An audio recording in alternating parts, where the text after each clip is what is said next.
ज़िंदगी के बारे में ज़्यादा नहीं सोचना चाहिए, क्योंकि जिसने ज़िंदगी दी है उसने आपके लिए बहुत कुछ सोच रखा है। गुनाह में लज्जत ज़रूर है मगर सुकून नहीं। गुनाह का मौका ना मिलना भी अल्लाह की नेमतों में से एक नेमत है।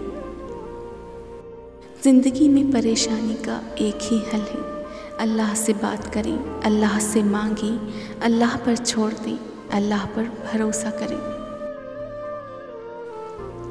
रसूल अल्लाह सल्लल्लाहु अलैहि वसल्लम ने इरशाद फरमाया, मरीज़ की अयादत करने वाला वापस आने तक जन्नत के बाग में रहता है।